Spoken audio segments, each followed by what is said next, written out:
Am I the asshole for consistently correcting my mom when she mispronounces my daughter's name? A little bit of background. I'm named after my mother, just like she's named after hers, and also just like my mom and hers, she and I do not have a good relationship. Pretty much never have as far back as I can remember. So when I got pregnant with a girl, I very deliberately gave her a different name. The context of the name is also key, because it's a book character whose epitaph is "Cursebreaker," as in I will do anything to break the curse of shitty mother-daughter relationships in my line. My mom doesn't know that part, but my dad does and he supported my decision. My mom got really butthurt when I told everyone what my daughter's name would be. So, my daughter was born almost 4 years ago, and I think my mom has pronounced her name correctly less than a handful of times.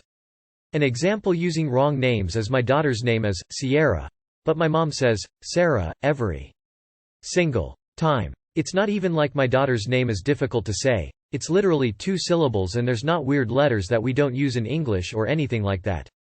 At the beginning, I nicely tried to walk her through the pronunciation, and she could say the syllables correctly, and then could say the name correctly. Until the next time. When I started getting upset about it, her excuse was, "You know me. I just don't pronounce words right, in an aw shucks kind of way, but like."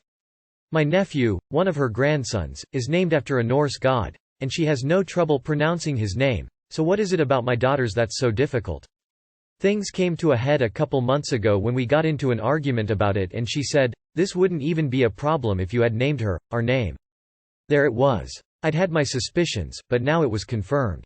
My mom is so petty that she purposefully mispronounces her own granddaughter's name because I didn't use ours. Here's where I may be the awe. Now every time she says my daughter's name is Sarah, I immediately say, "Who's Sarah?" with a straight face, and won't move on until she says the name correctly. She scoffs or gets mad, but I don't care. It's been 4 years. Not to mention how just insanely disrespectful it is to mispronounce anyone's name, let alone your own family. So, am I the asshole for choosing the pronunciation of my daughter's name as my hill to die on? Edit. A lot of people are asking me why I'm letting my mom around my daughter, which is a completely reasonable question. My ex-daughter's father and I broke up in January, and prior to that I had been a stay-at-home mom for 3 years and had literally no money. We were never married, so no alimony, and child support can take up to 18 months when the parents live in different states. So in order to avoid homelessness, my daughter and I had to move back home to live with my parents. That's the other thing I think people are missing. Yes, I have this shitty mom that we have to live with, but I also have a dad who's a nice person and a good grandfather. Specifically regarding this issue, he has spoken up to my mom about it, and even employed the "Who's Sarah?" tactic, but my mom just plain doesn't care. In general, I try to avoid her as much as possible to keep the peace, but sometimes there's no getting out of it.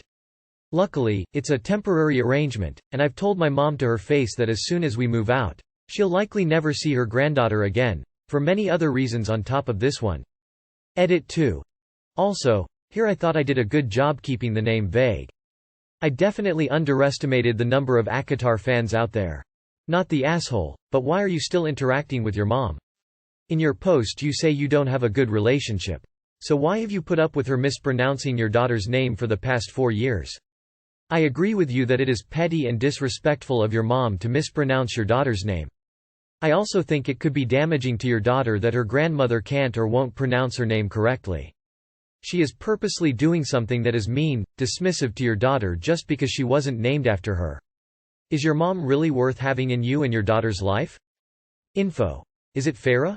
Not the asshole. Don't accept her, you know my pronunciation. Bullshit, call it out. Tell her why it's a problem, tell her why you think she's doing it. It will be a tough confrontation, but it goes deeper than just the name. You need to break the hold that she's still trying to enforce. Not the asshole. Your daughter's at risk of getting a complex from her shitty grandma. Maybe point that out to her. Or, start doing it to your mom, on top of the "Who's Sarah?" game. Doesn't matter that you have the same name. If she wants to complain about it, remind her that she clearly doesn't care about mispronouncing her granddaughter's name, so why should you? Not the asshole. And your daughter is surely getting to the age where she notices grandma calls her the wrong name. Teach her not to reply. Not the asshole. Your mother is being intentionally difficult, petty and disrespectful. I have a name that people find difficult to pronounce, and it's something that I complained to my mother about when I was around your daughter's age. In light of your mother's unwillingness to pronounce your daughter's name correctly, you can teach your daughter to tell her what my mother taught me to say to people who mispronounced my name. Tell her to say the following to your mother and anyone else who fails to pronounce her name correctly. My name is Sierra. If that is too difficult for you, then you may call me Miss Smith. Insert surname here. It works like a charm to this day. Not the asshole. As your daughter gets older, this will become a form of abuse. Not only that, but this is a good boundary to draw for your mother to respect both you and your daughter. The fact that your mother gets mad is a good sign that what you are doing is making an impact on her. I think you found a fantastic way to deal with her.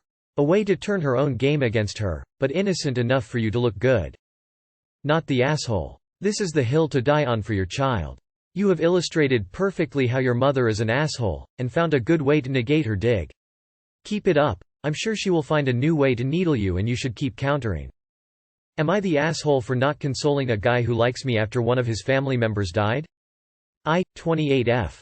Met a guy I'll call Mike, 26M, here on Reddit about 5 months ago.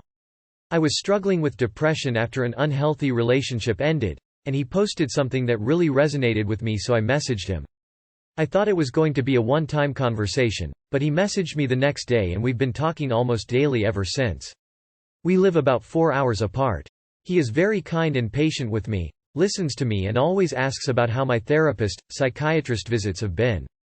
We have a lot of common interests, and he says he's an introvert who finds it hard to open up to people, but he feels that he can trust me and be vulnerable with me. He carries a lot of baggage about his family, and I listen to him and give him advice as best as I can. About 2 months into talking, he indicated that he was interested in dating me, but I told him that I'm not in the right state to date and asked to keep things platonic. He said he understood and wasn't in a hurry. I've always declined when he asks to talk to me via voice or video call because that's something I normally do with an significant other or with family, and when he asks if he can send me flowers or gifts. Aside from an incident last weekend where Mike drove to my city without telling me hoping to meet me, he hasn't pushed the romantic topic. Him driving to my city did bother me, but I never got to decide what to do about it because the next day Mike sent me a message telling me that his brother died. I offered my condolences and said that I was there if he needed someone to listen to him. He said he needed time to process what happened and didn't talk to me for 5 days. I sent him a couple of messages telling him it's all right to want to be alone but to remember to take care of himself. Then last night I got a message from him asking me if we can meet up because he just wants to talk to someone in person about what happened. I didn't know what to do because I wanted to be there for him, but I really felt like I wasn't ready to meet with him in person yet. I can't even pinpoint why, but I just feel uncomfortable when I think about it. I told Mike that he could tell me what he wants to talk about in the messaging app where we usually talk. He said he understands if I don't want to meet him, but my answer made him feel that he didn't matter enough to me. My sister said what I was an asshole for making Mike feel bad, knowing he was grieving the loss of his brother. She said that the least I could have done was to be there in person for him, since he has been there for me these past months, and that if I can't be there for him at a time like this, then it's pointless to keep talking to him as a friend because I am not being a friend at all. I want to be there for Mike, but unfortunately I can't be there for him in the capacity that he wants me to. Honestly, because I don't feel strongly enough for him to disregard my personal feelings of discomfort about meeting him in person to console him at this time. Am I the asshole? Edit. Thank you for those who expressed concern about my security, but I am sure that Mike is who he says he is because I've referred some of my clients to him for work and they already met him. I also know that his brother really died. Edit 2. To everyone saying I should ghost him, I will take that strongly into consideration. He just messaged me saying he got high to deal with the loss and wants to drive and go wherever the road takes him. I have my own shit about my mental health that I'm barely able to manage and I can't deal with keeping him in line at the same time. Not the asshole. Sorry, but this guy is pushing things despite you saying not interested. That's why you feel weird about it. Driving to your city without telling you and hoping to meet you is creepy.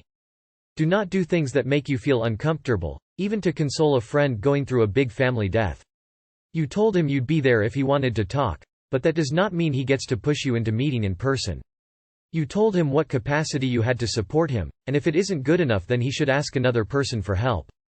Not the asshole. Ooh, I can't reply fast enough. Not the asshole, not the asshole, not the asshole. Mike has not crossed boundaries, he has bombed them. Driving to your city without telling you? Expecting you to meet up with them? In person? This after you told them you were not comfortable doing voice or video chat. And now they want to visit in person? Nope, nope, nope. I even wonder if his brother actually did die. Although this person has been a confidant, their actions do not seem as respectful or trustworthy. Do not let Mike guilt and manipulate you into meeting or doing anything for that matter. Your safety comes first. Not the asshole. Your personal comfort and safety is most important. Period. You don't know Mike. Anyone can be anything when they are grooming you.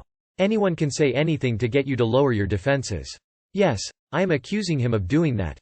I could be wrong. I hope that I am wrong. But if he truly cared for you, he would respect your apprehension without second thought. You owe nothing to him for being a friend.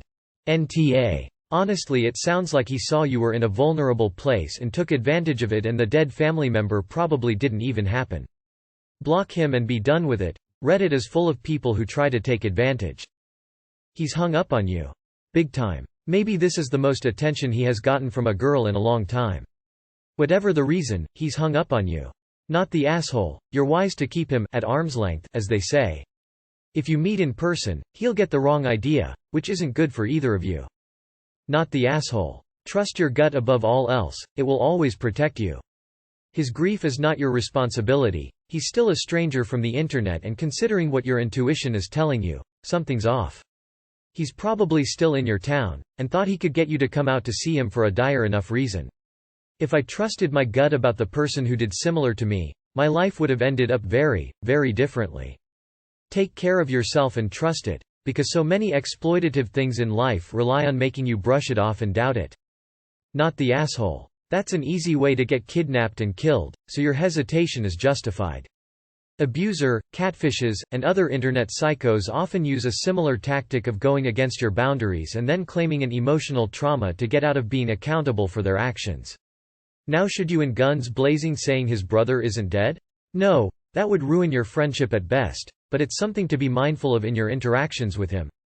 Sorry to sound like a 90s parent with the whole internet stranger danger, but I recently saw a catfish episode with the same plot, and the guy was a serious felon. We live about 4 hours apart. He indicated that he was interested in dating me. He understood and wasn't in a hurry. He asks if he can send me flowers or gifts. Mike drove to my city without telling me, hoping to meet me. RUN not the asshole, but for real, stop talking to this guy, immediately. This is not normal behavior. Nobody drives 4 hours to try and meet up with someone who has expressed no interest in meeting, after also being turned down the chance to send flowers or gifts. He may be who he says he is, but Mike is a stalker. Would I be the asshole if I didn't chip in for tickets? Last week, at a club, my boyfriend's phone and wallet were stolen. It was confirmed stolen since the phone was turned off and the credit cards were used at nearby convenience stores. No one helped us pay for anything new. I bought my boyfriend a new phone, we went to the DMV to get new IDs, and handled it ourselves. My roommate was not there with us, but heard about it when we came back. Tonight, my roommate wanted to bring this couple out to a club for their first time. At the club, the girl's phone got stolen. My roommate wants us all who were at the club, 8 of us, to all chip in to help pay for the couple's entrance fee tickets to the club. This was entirely her idea and of her own volition. She paid the couple for their tickets, and requested myself and my boyfriend to help pay for their tickets. I don't want to help pay. It wasn't our idea to come to this club. It was hers, so that she could show them a good time. We didn't receive any of this sympathy or offers to help when we were robbed of my boyfriend's phone and wallet. We think it is because of a couple of reasons. 1. My boyfriend and I collectively make the most money out of everyone in the group, so my roommate feels like she has no problem charging us. We also suspect no one offered help or sympathy because of this fact that we make so much money that we don't need help. My roommate is a student without an income, entirely supported by her parents, while my boyfriend and I are full-time employed. 1. My boyfriend and I are not as close to the roommate as the other couple. They have been friends for a long time since college, but we only met her last year. I think IWBTA if my boyfriend and I did not chip in, because we would, possibly, not confirmed, be the only ones out of the 8 who did not chip in, so we would look stingy. I think I would also be the asshole if I didn't, because it would diminish roommate relations. The money is not the issue here. The issue is that my roommate feels entitled to requesting me and my boyfriend out of our money for something that is entirely her own idea and we suspect born out of her own guilt for wanting to go to that club and show the couple a good time in the first place. WIBTA? What should I do? Edit. At the club last week where my boyfriend's phone and wallet were stolen, we paid for our own tickets into the club. No one offered to help us pay for our tickets, not that we want any kind of help. I don't know how this idea was born. EDIT2. We don't share any details of our incomes. My boyfriend and I just have jobs where the title itself is known for being a high-paying one. EDIT3. While my job is decently well-paying, I'm a year out of college in my first job and don't have enough money to live alone. I also live with roommates purely to save money, not for the company. EDIT4. The couple in question whose tickets everyone is being requested to chip in for comprises of a girl A and boy B. Girl A got phone stolen. Boy B didn't get anything stolen. Now my roommate wants everyone to chip in for A plus B's tickets. I don't blame A or B at all for this situation, they didn't ask for any of it. This whole paying for their tickets idea was entirely created and executed by my roommate. Not the asshole. Your friend group has already set the precedent for how these incidents would be handled. Not the asshole. It's not normal to chip in when someone gets something stolen. Not the asshole. I don't think there's any reason why you or anyone else in the group should pay, but not chipping in will make things awkward. How much longer do you plan on living with the roommate, and do you want to remain friends with her once you're no longer roommates? Not the asshole. I would advise in the future keep your income to yourself. Not the asshole. I have no clue why anyone other than the roommate who apparently wants to treat the couple is chipping in for them at all. This post gave me a headache. Who is on first? Let them know that although your jobs are high-paying, you are in a roommate situation to save money and pay bills, not to spend it or share it. Especially with people you barely know. They have no right to be pissy at your saying no, and you don't have to give them any explanation, but I'll suggest that you say that it's terribly unfair for your roommate to do this for them and not you, regardless of what your salary might or might not be. Also point out that it's an asshole move to make a joint decision by themselves, expect you to comply, and ask in front of everyone so that you look bad or feel like you don't have a choice. And you could say that there was a great deal of money in your wallet that got stolen because you had recently withdrawn a large sum for something very important and you no longer have any financial security? Sneaky, but they have no right to be like this. Am I the asshole for lying to my sister? Okay, I know this might sound ridiculous, but I really need your opinion on this. So I, 15M, lost my parents when I was 5. My half-sister, Maria, 29, took custody of me and became my primary guardian.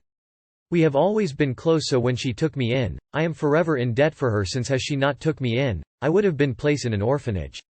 Well, she got married to this great guy when I was 7 and they have 2 children together, Ethan, 7M, and Sophie, 4F. Both of these kids are not healthy and they require monthly hospital visits, thus making our financial really bad. Brother-in-law works as a mechanic at a local workshop while Maria sells refreshment from home, so their income are not the greatest. They have help from the government, but even that is not enough to put food on the table. You see, I am fully aware of how much Maria sacrificed before and after marriage to raise me. This includes dropping out of college so she could work full-time to support both of us. Even after she got married, she still tried her best to make me feel included in her new family, so I tried my best to not be a burden to her. I found myself lying to her a lot after she got Ethan because I just could not tell her about what happened at school. It got even worse when I wake up at 3 in the morning because Ethan stopped breathing in his bed and we have to go to the hospital. After that, every single problem that I had looked too petty to bother her with, so I never told her anything. I want to at least help by not adding to her list of problems. When COVID hits, our living situation worsened. Maria and brother-in-law have to live scrapping by the little government aid they got. I would sometimes caught her crying in her children's room at night, apologizing for not being able to provide more for them. So earlier today, her cousin's family, Maria's mother's side, came to give groceries and money for the kids' medical bills. They were talking about us kids when her aunt suddenly mentioned about how I regular hitch a ride with strangers to go home. Maria demands some kind of explanation, so I came clean to her. Middle school is like 30 minutes drive away from home. Things escalate further until her cousin mentioned about how I got hospitalized for food poisoning during my first year in middle school. She didn't know any of this, so after her cousin's family returned home, She immediately dragged me to my room and we got into a huge fight. She told me that she is angry that I didn't try to rely on her more because she is my sister and how I lied to her about serious things such as my grades and my own health. I argue back that she already have enough on her plates and she should not have to be burdened by my problems too. My friends think I am the asshole for lying to my sister and I feel like the asshole after watching her cry in front of me. What do you think, Reddit? Am I the asshole? Edit. Someone in the comments suggest I try working to help with our money situation. I mentioned it to her before about the idea of me working but she shut it down immediately. She told me that I should not worry about money and it's her responsibility to find money, not mine. No assholes here. Your sister has heard about your lies but you didn't lie with bad intentions. No assholes here. Your sister is upset because she feels like you didn't trust her, and you were just trying not to add to her stress, but neither of you is necessarily wrong in this situation. No assholes here. What a caring little brother you are. There are no assholes here. You didn't want to add another thing to her list of worries, and she's upset because she realized that she hasn't had time to pay close enough attention to your troubles. You need to have another talk. Definitely need to work out a way of getting home from school and if she can afford to scrape together bus tickets or something. It's not safe to hitch rides unless they're from people you also go to school with, so maybe lift sharing is an option too. The hospitalization thing, she will just feel guilty about not knowing. Be honest with her in future as she clearly cares about you, but I don't think you've done anything wrong by not telling her until now. Nah. Your heart was in the right place in trying to support your sister in any way you could. She is probably angry with herself and feels like she hasn't been taking care of you. I will point out that you, the child here, are not the best judge to know how much she, an adult, can handle on her plate. She is the best judge of that. You should be honest with her going forward, especially about things regarding your health and safety. Go give your sister a big hug. Promise to not hide things from her anymore, and consider asking her if there are other ways that you can help her and your family that are more productive and less dangerous to yourself. Nah. Nobody is the asshole here, and this story literally made me cry. I think you should tell her these things, though. She loves you with all of her heart and won't see things like that as burden. She wants you to rely on her, and you, as a kid, should have an adult to rely on. Nah. I hope that your family can find some relief from these circumstances. I'm truly sorry for all of that. Peace. No assholes here. I don't think you lied from a bad place, but you should have trusted her. She isn't mad at you, she is mad at herself because she probably feels like she let you down. You should try to talk to her again and apologize. Explain why you didn't tell her, that you love her so much for all that she has done for you. You just didn't want to add to her worries. Trust her moving forward. You can work together to get things worked out easily. Not the asshole. Maybe you should have told her, but you withheld the information with good intentions. That's what matters. You didn't want to stress her out. Your heart seems to have been in the right place.